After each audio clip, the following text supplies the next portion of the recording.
is opgeteken in die boeke van Rut. Rut 3 versie 18.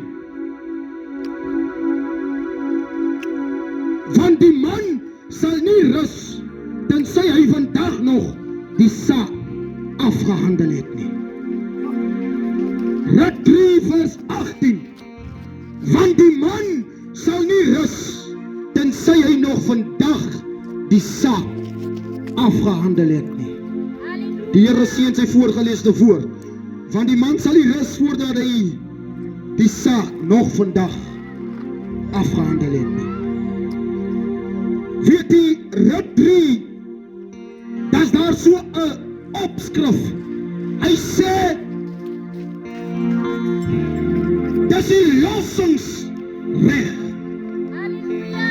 Ewig al is in die oudtyd, was dat gewees, dat as jy al jou familielede verloor het, as jy al jou broodwinners verloor het, dan moet jy sorg, dat jy by 'n bloedverwante familie uitkom, om jou uit te kon koop, uit die situasie uit, en dan moet jy as slaaf van hierdie persoon dien.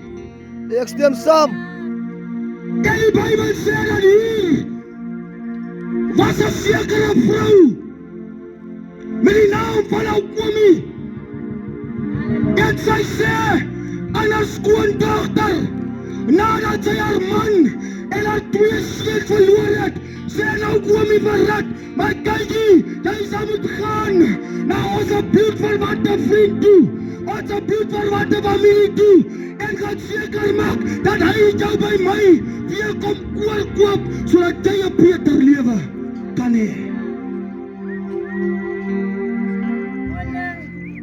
Maar Rut, sê die Bybel, het gedoen soos Naomi sê, en sy gaan na die bloedverwante familie toe, en sy sê, maar my meester, wil u nie van my loskoopie?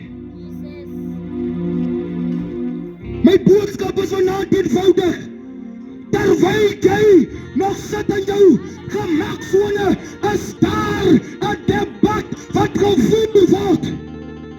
Daar's 'n veiling wat besig is om te gebeur oor jou siel, wat of verlore moet gaan, of gered moet word.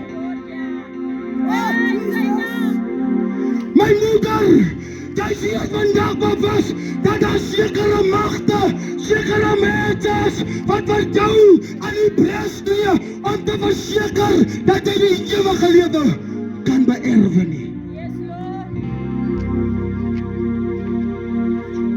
Die lossingsreg was vir iemand, wat in die posisie was, om jou te koop, en dan kan jy doen net soos hy sê.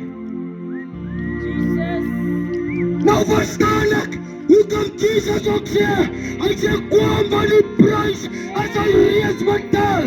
Jy word afgeveil by die veiling, asof dood of lewe, maar vanaand kom sê Jesus, die prys is al reeds betaal.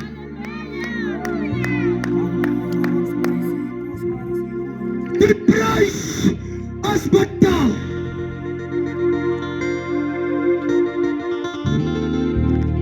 As 'n babatjie gebore word, dan probeer die duiwel aanpak maak op hy kind se lewe. Want daar's 'n veiling wat besig is. 'n Afhandeling, 'n ooreenkoms word gemaak, is of lewe of dood. Jy moet kies. Daardie lied het ons gesing, die een hy laat die hemel, en die ander pad na die hel. Of jy nie wil die besluit maak nie, as jy nie kies nie, dan word die besluit vir jou gemaak. Maar kies jy moet kies.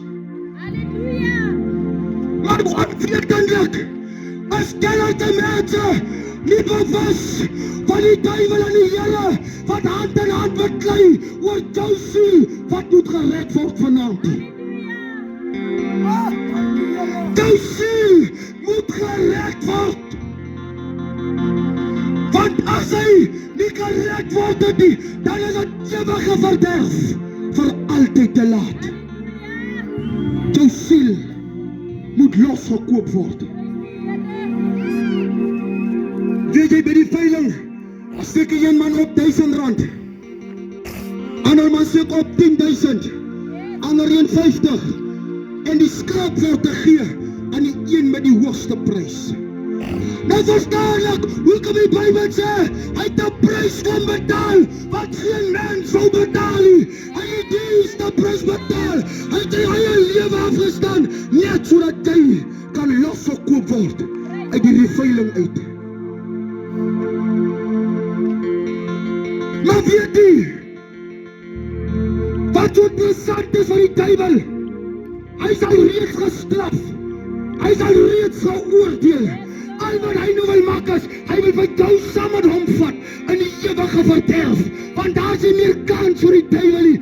Nou wil hy by jou ook vernietig, maar soos hy my stem vanaand hoor, dan is dit nog 'n teken van kanse en van geleenthede. Daar's 'n prys, jong moeder, jong vader, daar's 'n prys aangaande jou lewe. Baie mense is net die bierbottel werd. Baie mense is een aand van plesier werd. Jy verkoop die aanbod van die Here vir die van die duiwel, net omdat jy een oomblik van plesier wil geniet.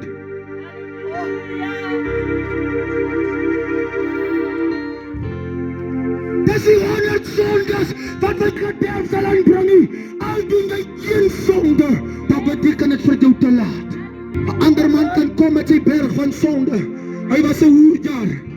Kyk wat maak hy 'n egbreker, 'n drinker, as staan hy op, as staan jy hier langs hom, 'n leenaartjie.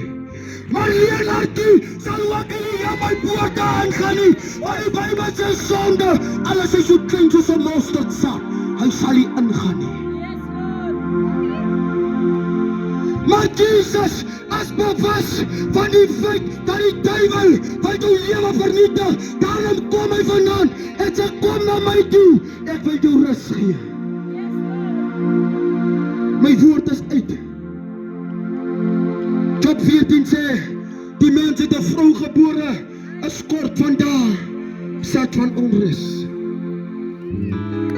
Maar Jesus sê vanaand, alles die mens het vrou gebore, alles het kort van dae, sat van onrus. As jy na die Here toe kom, dan kan jy rustigheid kom vind.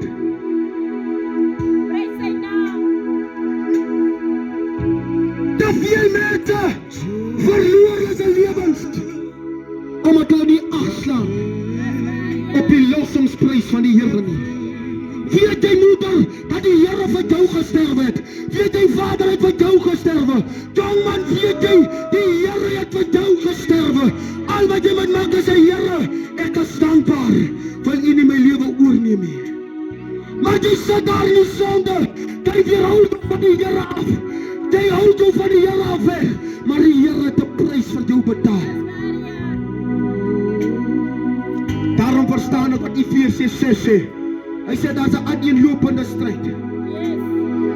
Die aaneenlopende stryd, as jy bepaal hy van jou uitkoms, hy sê dit vanaand die preek, so die duiwel, net wat jou sê, moenie gaan nie, moenie bekeer nie, so praat die Here ook in die hart. Die Here sê, jy's my kind, die Here sê, liefde, maar die duiwel probeer om die boodskap van die Here te blokkeer, sodat jy dit nie kan hoor nie, want die duiwel beslei net so hard soos Jesus, vir die verlorenheid van jou siel. Maar ek is by 'n uitnodiging vanaand. Ons gaan hierdie lied saam sing. Prys sy naam. Ja.